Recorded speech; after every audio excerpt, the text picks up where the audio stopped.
Hello everyone, আসসালামু আলাইকুম। আপনারা সবাই কেমন আছেন? আশা করি অনেক বেশি ভালো আছেন। আল্লাহর রহমতে আপনাদের দোয়া আমিও ভালো আছি। আমি কিশোরগঞ্জের কন্যা। আজকে কিশোরগঞ্জের পিঠা বানাইছি 5 রকমের। আপনাদের সঙ্গে শেয়ার আমি করব। আশা করি ভিডিওটা ভালো লাগবে। ভালো লাগলে লাইক, কমেন্ট, শেয়ার, সাবস্ক্রাইব করে দিবেন। আমি পুরো ভিডিওটা দেখাইতে পারি নাই, অনেক কিছুই স্কিপ করে গেছি।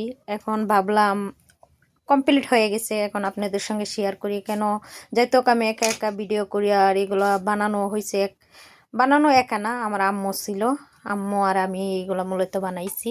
এ পাশে আছে আপনার তেলের পিঠা, এই পাশে হইলো নারকেল দিয়ে পুলি পিঠা, আমাদের কিশোরগঞ্জে পুলি পিঠা বলে। এই পাশে আছে মালটা পিঠা, এগুলো অনেক কিছু দিয়ে মালটা পিঠা। আর এই পাশে আছে নস্কা পিঠা, এ পাশে নস্কা পিঠা। আশা করি ভিডিওটা ভালো লাগবে, আপনারা দেখবেন।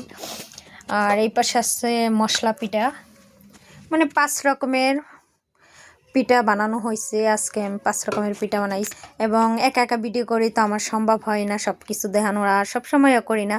আর আপনারা যদি রেসিপিটা চান, অবশ্যই আমি অন্য রেসিপিতে আপনাদের সঙ্গে সব কিছু শেয়ার করব। আজকে যেহেতু আমি শেয়ার করি না, তো সবাই ভালো থাকবেন, সুস্থ থাকবেন, আর আমার চ্যানেলটা সাবস্ক্রাইব করে দিবেন, পাশে থাকবেন। আল্লাহ হাফেজ।